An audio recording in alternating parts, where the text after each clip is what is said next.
नमस्कार. The deep डाईव्हमध्ये आपले स्वागत आहे. आज आपल्यासमोर आहे 21 डिसेंबर 2025चा इकॉनॉमिक टाइम्स आणि यात वरवर पाहता खूप वेगवेगळ्या बातम्या दिसतायत. हो, कुठे विसाची समस्या आहे, कुठे राजकीय आरोप प्रत्यारोप, तर कुठे हत्तींचा अपघात. बरोबर. पण या सगळ्या बातम्यांना एकत्र पाहिल्यावर एक चित्र स्पष्ट दिसतं आणि ते म्हणजे दबावाखाली असलेल्या जगाचं. आज आपण याच दबावाच्या वेगवेगळ्या स्वरूपांचा, मग तो आंतरराष्ट्रीय असो, राष्ट्रीय असो वा सामाजिक, सखोल वेध घेणार आहोत. अगदी बरोबर. आज आपण फक्त काय घडलं हे पाहणार नाही, तर ते का घडलं आणि त्याचे परिणाम काय होऊ शकतात यावर लक्ष केंद्रित करणार आहोत. या बातम्या म्हणजे कसं आहे, वेगवेगळ्या बिंदूंना जोडून तयार होणाऱ्या मोठ्या चित्राचे काही भाग आहेत. चला तर मग या चित्राचा पहिला भाग पाहूया, जो आंतरराष्ट्रीय स्तरावर तयार होत असलेल्या दबावाचा आहे. आणि याची सुरुवात होतीये अमेरिकेत काम करणाऱ्या हजारो भारतीय व्यावसायिकांच्या चिंतेने.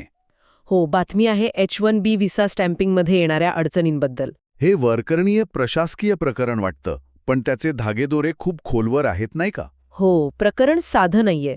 झालंय काय की 15 डिसेंबरपासून अमेरिकेने व्हिसा अर्जदारांच्या सोशल मीडियाची अत्यंत कठोर तपासणी सुरू केली आहे. अच्छा. आणि यामुळे अनेकांच्या व्हिसा मुलाखती थेट पुढच्या वर्षी मार्च ते जूनपर्यंत पुढे ढकलल्या गेल्या आहेत. म्हणजे जवळजवळ 6 महिने. हो. आणि गंमत म्हणजे H-1B व्हिसाधारकांना व्हिसाची मुदत संपल्यावरही अमेरिकेत काम करता येतं. पण त्यांना देशाबाहेर जाऊन, म्हणजे समजा भारतात येऊन परत जायचं असेल, तर पासपोर्टवर व्हिसा स्टॅम्पिंग गरजेचं असतं. आता तेच थांबलंय. म्हणजे हे एखाद्या सोनेरी पिंजरासारखं झालंय. तुम्ही देशात राहून काम करू शकता, पण बाहेर पडू शकत नाही. अगदी. आणि याचा परिणाम फक्त त्या व्यक्तीवर नाही, तर कंपन्यांवरही होतोय. प्रचंड होत असेल. प्रचंड. विशेषतः IT कंपन्यांचं संपूर्ण मनुष्यबळ नियोजन आणि प्रोजेक्ट डिलिव्हरीचं वेळापत्रकच कोलमडलंय. विचार करा, एखाद्या महत्त्वाच्या प्रोजेक्टसाठी भारतातून परत येणारा कर्मचारी जर 6 महिने अडकला, तर कंपनीचं किती मोठं नुकसान होईल. म्हणूनच अनेक कंपन्या आता आपल्या कर्मचाऱ्यांना स्पष्टपणे सांगत आहेत की भारतात प्रवास करणं टाळा. गरज असेल तर घरून काम करा, पण प्रवास नको. हा एक प्रकारे अघोषित प्रवासावरील निर्बंध आहे बरं का. म्हणजे तंत्रज्ञानाने जोडलेल्या जगात प्रशासकीय नियमांमुळे माणसं कशी अडकून पडतात याचं हे उत्तम उदाहरण आहे. खरंय. आणि हा आंतरराष्ट्रीय दबाव फक्त अमेरिकेपुरता मर्यादित नाहीये. बरोबर आहे. आपल्या शेजारी बांगलादेशातही राजकीय वातावरण तापलेलं दिसतंय. हो, मी ती बातमी वाचली. ढाक्यातील एका अंत्ययात्रेचा फोटो आहे, ज्यात प्रचंड गर्दी दिसते. हो, ही गर्दी युवा नेते शरीफ उस्मान हादी यांच्या अंत्ययात्रेसाठी जमली होती. हादी हे गेल्या वर्षी शेख हसीना यांचं सरकार पाडणाऱ्या विद्यार्थी आंदोलनाचे एक प्रमुख नेते होते. आणि त्यांची हत्या झाली. हो, निवडणूक प्रचार दरम्यान त्यांची गोळ्या झाडून हत्या करण्यात आली. त्यामुळे आधीच असलेलं राजकीय तणावाचं वातावरण अधिकच स्फोटक झालं आहे. या बातमीत एक छोटा पण खूप महत्वाचा उल्लेख आहे, त्यांच्या अंत्ययात्रेवेळी देण्यात आलेल्या भारतविरोधी घोषणांचा. बरोबर. दिल्ली की ढाका, ढाका ढाका अशा घोषणा. या घोषणांचा अर्थ काय घ्यायचा? हे फक्त काही लोकांच्या भावना आहेत की यामागे मोठं राजकारण आहे? मला वाटतं हाच या बातमीमागचा खरा मुद्दा आहे. या घोषणा म्हणजे बांगलादेशातील एका मोठ्या गटाच्या भावनांचं प्रतीक आहे. त्यांना असं वाटतं की बांगलादेशच्या राजकारणात भारताचा हस्तक्षेप वाढला आहे. अच्छा.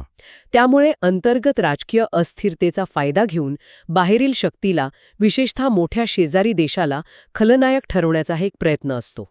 म्हणजे हादी यांची हत्या कोणी केली हे स्पष्ट नसतानाही? हो, त्याचं खापर अप्रत्यक्षपणे भारतावर फोडून राजकीय फायदा उचलण्याचा हा प्रयत्न असू शकतो.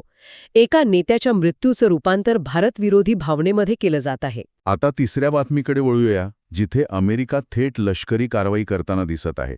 सिरियामध्ये आयसिसवर मोठे हवाई हल्ले करण्यात आले आहेत. हो, आणि ह्या कारवाईचं नाव आहे ऑपरेशन हॉकाई स्ट्राईक. अमेरिकेच्या सैनिकांवर झालेल्या हल्ल्याचा बदला घेण्यासाठी हे ऑपरेशन राबवण्यात आलं. राष्ट्राध्यक्ष ट्रम्प यांनी याला आयसिससाठी मोठा धक्का असं म्हटलंय. हो, पण इथे फक्त आकड्यांपेक्षा वापरलेल्या शस्त्रास्त्रांचे प्रकार पाहणं महत्वाचं आहे. जसं की बातमीत F-15, A-10 जेट्स, अपाची हेलिकॉप्टर्स आणि हिमार्स रॉकेट सिस्टमचा उल्लेख आहे. हे फक्त नावांची यादी नाहीये, नाही का? अजिबात नाही. या प्रत्येक शस्त्राची एक विशिष्ट भूमिका आहे. उदाहरणार्थ A-10 जेट्स, ज्यांना टँक बस्टर्स म्हणतात, ते जमिनीवरील लक्ष्यांवर अचूक मारा करण्यासाठी ओळखले जातात. अच्छा. ते हळू उडतात पण अत्यंत घातक असतात. दुसरीकडे हिमार्स ही एक लांब पल्ल्याची रॉकेट सिस्टम आहे जी शत्रूच्या ठिकाणांवर दुरून अचूक हल्ला करते. म्हणजे एक प्रकारे दुहेरी रणनीती होती. अगदी. दुरूवरून ISISच्या नेतृत्वाला आणि त्यांच्या कमांड सेंटर्सना लक्ष करायचं आणि त्याचवेळी जमिनीवर त्यांच्या सैनिकांना आणि शस्त्रसाठ्याला नष्ट करायचं. ही केवळ सुडाची कारवाई नव्हती, तर ISISची त्या भागातील कार्यक्षमता पद्धतशीरपणे संपवण्याचा हा एक प्रयत्न होता. आता आपण देशांतर्गत राजकारणाकडे वळूया. बाहेरच्या जगात जसा दबाव वाढत आहे तसंच देशाच्या आतही राजकीय वातावरण तापलेलं आहे. महाराष्ट्रात पालिका निवडणुकांच्या पार्श्वभूमीवर तर आरोप प्रत्यारोपांनी एक वेगळीच पातळी गाठलीय. हो, आणि पातळी अशी आहे की आता आपल्या राजकारणात पॅब्लो एस्कोबार आणि रेहमान डकैत यांसारख्या आंतरराष्ट्रीय गुन्हेगारांची नावं घेतली जात आहेत. उपमुख्यमंत्री एकनाथ शिंदे यांना महाराष्ट्राचे पॅब्लो एस्कोबार असं संबोधलं जात आहे. हे प्रकरण खूपच गंभीर आहे.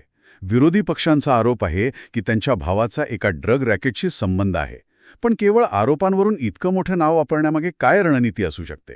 मला वाटतं ही एक जाणीवपूर्वक केलेली रणनीती आहे. जेव्हा तुम्ही एखाद्यावर भ्रष्टाचारी असा आरोप करता तेव्हा तो ऐकून ऐकून गुळगुळीत झालेला असतो.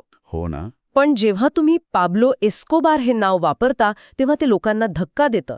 ते थेट आंतरराष्ट्रीय ड्रग्सच्या जगाशी जोडलं जातं. आणि मग मूळ मुद्द्यावर म्हणजे पुराव्यांवर चर्चा होण्याऐवजी त्या नावाचीच चर्चा जास्त होते आणि एक प्रकारचं नकारात्मक वातावरण तयार होतं. शिंदे यांनी अर्थातच हे सगळे आरोप फेटाळले आहेत, पण तोपर्यंत व्हायचं ते नुकसान होऊन जातं. म्हणजे ही राज्याच्या पातळीवरची लढाई झाली, पण राष्ट्रीय पातळीवरही धोरणात्मक मुद्द्यांवरून सरकार आणि विरोधकांमध्ये संघर्ष सुरू आहे. हो, सोनिया गांधी यांनी मोदी सरकारवर MGNREG योजना कमकुवत करत असल्याचा आरोप केला आहे. त्यांनी म्हटले की सरकार ही योजना संपवून तिच्या जागी ग्रामजी कायदा आणत आहे. अडवून टाकला आहे. त्यांच्या मते MGNREG ही केवळ एक रोजगार योजना नव्हती, तर ती एक क्रांतिकारक सामाजिक सुरक्षा कवच होती, जिने ग्रामीण भागातून शहरांकडे होणारे स्थलांतर थांबवले आणि ग्रामपंचायतींना आर्थिक बळ दिले. या बातमीत काँग्रेसची बाजू तर स्पष्टपणे मांडली आहे. पण सरकारने हा बदल का आणला आहे याबद्दल काही माहिती आहे का? म्हणजे नवीन कायद्यामागे सरकारचा नेमका काय उद्देश आहे? नाही, या बातमीत प्रामुख्याने काँग्रेसचा आरोप आणि त्यांची भूमिका यावरच लक्ष केंद्रित केले आहे. सरकारने या बदलामागे काय तर्क दिला आहे किंवा त्यांना MGNREG मध्ये कोणत्या त्रुटी आढळल्या होत्या याचा उल्लेख नाही. म्हणजे आपल्याला कथेची एकच बाजू कळते. हो, पण एक गोष्ट नक्की की काँग्रेस या मुद्द्यावरून देशव्यापी आंदोलन करण्याच्या तयारीत आहे. त्यामुळे येत्या काळात हा संघर्ष आणखी तीव्र झालेला दिसेल. आता एका अत्यंत दुःखद बातमीकडे वळूया. हो, जी विकास आणि पर्यावरण यांच्यातील संघर्षाचं प्रतीक आहे. आसाममध्ये रेल्वेच्या धडकेत 7 हत्तींचा मृत्यू झालाय. हो, ही होजाय जिल्ह्यात घडलेली अत्यंत खूपच दुर्दैवी घटना आहे. राजधानी एक्सप्रेस सारखी वेगवान गाडी हत्तींच्या कळापाला धडकली पहाटे 2:15च्या सुमारास. हो, यात रेल्वेचे इंजिन आणि 5 डबे रुळावरून घसरले, पण सुदैवाने प्रवाशांना इजा झाली नाही, पण 7 हत्तींचा जीव गेला. हे ऐकूनच खूप वाईट वाटतं. हा अपघात म्हणजे विकास आणि वन्यजीव यांच्यातील संघर्ष किती टोकाला गेलाय ह्याचं उदाहरण आहे. बरोबर.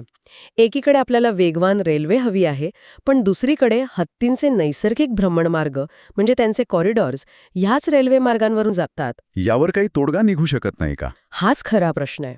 मुख्यमंत्री हिमंता बिस्वा शर्मा यांनी चौकशीचे आदेश दिले आहेत, पण अशा घटना वारंवार घडत आहेत.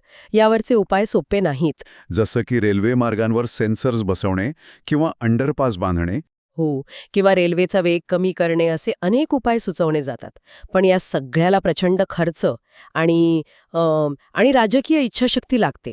जोपर्यंत आपण विकासाच्या नियोजनात पर्यावरणाचा गांभीर्याने विचार करत नाही, तोपर्यंत अशा दुःखद घटना घडतच राहणार. आणि या संघर्षाचं एक अत्यंत गुंतागुंतीचं आणि रक्तरंजित स्वरूप आपल्याला बस्तरमधील नक्षलवादावरील लेखात दिसतं. हो, आणि त्या लेखाचं शीर्षकच सांगतं की रेड कॉरिडॉर आता जवळजवळ संपुष्टात येत आहे. हा या वृत्तपत्रातील सर्वात महत्वाचा आणि सखोल लेख वाटतोय. अगदी. सुरक्षा दलांच्या ऑपरेशन प्रहार सारख्या सततच्या कारवायांमुळे नक्षलवादी चळवळ आता बॅकफूटवर गेली आहे. 2025 मध्येच 96 चकमकी झाल्या, ज्यात 252 नक्षलवादी मारले गेले आहेत. आणि अनेक मोठे नेते मारले गेले आहेत किंवा शरण येत आहेत. हो, आणि याच लेखात रुपेश नावाच्या एका शरण आलेल्या मोठ्या नक्षलवादी नेत्याची मुलाखत आहे. त्यातून काहीतरी नवीन माहिती समोर आलीये का? हो, आणि ती खूपच धक्कादायक आहे. रुपेशने दावा केला आहे की नक्षलवाद्यांचा सर्वात मोठा आणि क्रूर नेता समजला जाणारा हिडमा तो चकमकीत मारला गेला नाही, तर त्याला पक्षांतर्गत वादामुळे पकडून मारण्यात आले. काय सांगताय? हो, जर हे खरं असेल तर याचा अर्थ चळवळ फक्त बाहेरूनच नाही तर आतूनही पोखरली जात आहे. त्याने चळवळीच्या भविष्याबद्दलही निराशा व्यक्त केली आहे. म्हणजे लष्करी कारवाई यशस्वी होत आहे, पण लेखात म्हटल्याप्रमाणे आता खरं आव्हान या शरण आलेल्या नक्षलवाद्यांच्या पुनर्वसनाचं आहे. अगदी बरोबर. आणि हे आव्हान खूप मोठं आहे.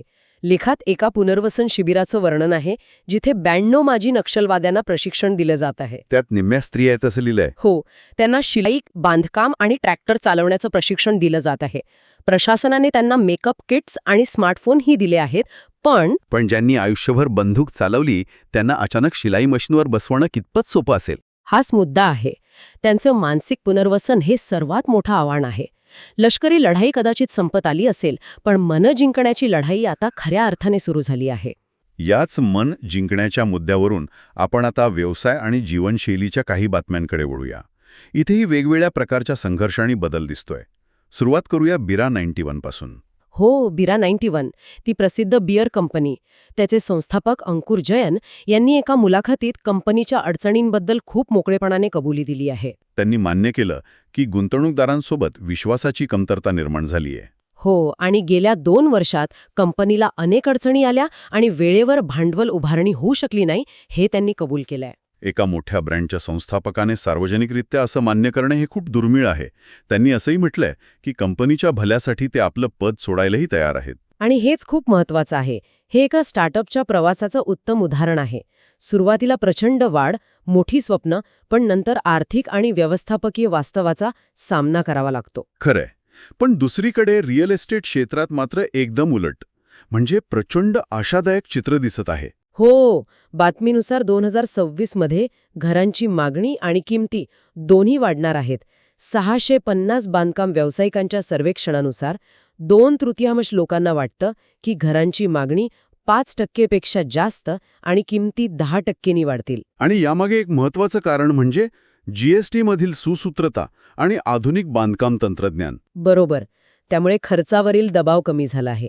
याचा अर्थ बांधकाम व्यावसायिकांचा नसा वाढत आहे आणि त्यांना भविष्यात आणखी गुंतवणूक करण्यासाठी प्रोत्साहन मिळत आहे. म्हणजे एका बाजूला बिरासारखी कंपनी संघर्ष करत असताना दुसऱ्या बाजूला रिअल एस्टेटसारखं क्षेत्र मात्र तेजीत आहे. हो, अर्थव्यवस्था किती विविध स्तरावर काम करते हे यातून दिसतं. आणि या वृत्तपत्रात 2 लेख असे आहेत जे थेट आपल्या सामाजिक मानसिकतेवर आणि बदलत्या जीवनशैलीवर भाष्य करतात. पहिला लेख आहे महिंद्रा थार आणि रॉयल एनफील्ड बुलेटच्या प्रतिमेबद्दल. हो, आणि हा लेख खूपच रंजक आहे. यात मॉरल पॅनिक या समाजशास्त्रीय संकल्पनेचा वापर केला आहे. Moral panic? हो, म्हणजे जेव्हा समाजातील एका छोट्या गटाच्या चुकीच्या वागण्यामुळे संपूर्ण समूहाला किंवा त्या गटाशी संबंधित असलेल्या ब्रँडला बदनाम केलं जातं. अच्छा. समाज त्या एका प्रतीकावर, इथे थार गाडीवर, आपली सगळी भीती आणि चिंता लादतो. मग गाडी चालवणारा प्रत्येक जण तसाच आहे असं मानलं जातं. लेखातील एक आकडा धक्कादायक आहे. 2024-25 मध्ये नकारात्मक बातम्यांच्या 30-40% हेडलाईन्समध्ये थार या शब्दाचा स्पष्ट उल्लेख होता. विचार करा. हे खूपच रंजक आहे. मग प्रश्न असा पडतो की या बदमाश प्रतिमेमुळे ब्रँडचं नुकसान होतं की उलट एका विशिष्ट गटात त्याची रेबेल कूल म्हणून लोकप्रियता वाढते? हा एक मोठा मार्केटिंगचा पेच आहे. बरोबर. आणि दुसऱ्या लेखात टेबलस्केपिंग या नवीन ट्रेंडबद्दल सांगितलं आहे. हो, नवीन वर्षाच्या पार्ट्यांसाठी हॉटेलचे दर तर गगनाला भिडले आहेत. म्हणून घरी पार्ट्या करणाऱ्यांमध्ये हा ट्रेंड लोकप्रिय होत आहे. अगदी. जेवणाच्या टेबलला कलात्मकरित्या सजवण्याचीही कला आहे. माझ्या लहानपणी टेबल सजवणे म्हणजे ताटाभोवती रांगोळी काढणे असायचे. पण आता कलर ड्रेंचिंग आणि सेंटरपीस हे शब्द वापरले जात आहेत. अगदी. यात एकाच रंगाच्या वेगवेगळ्या छटा वापरणे, उंच पण सुगंध नसलेल्या मेणबत्त्या लावणे, फुलांची आकर्षक रचना करणे यावर भर दिला जातो. हा ट्रेंड खरा तर नवीन नाही, पण इंस्टाग्राम आणि पिंटरेस्टमुळे तो आता घराघरात पोचला आहे. बरोबर. साध्या जेवणाच्या अनुभवाला एका खास इव्हेंटमध्ये कसं रूपांतरित केलं जात आहे याचं हे उत्तम उदाहरण आहे.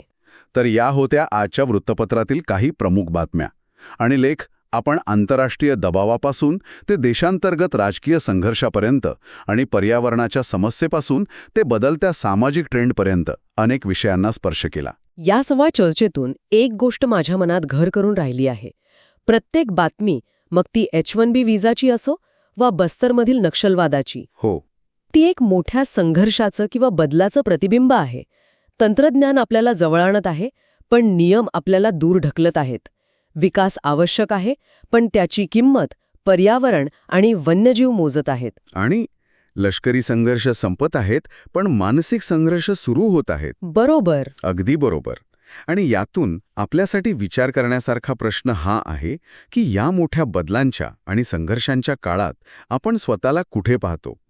आपले दैनंदिन जीवनातील लहान वाटणाऱ्या निवडींचा, मग ती गाडी खरेदी करणे असो किंवा जेवणाचं टेबल सजवणे असो, या मोठ्या चित्राशी काही संबंध आहे का? हो, यावर नक्कीच विचार करायला हवा. आजच्या सविस्तर चर्चेत इतकेच.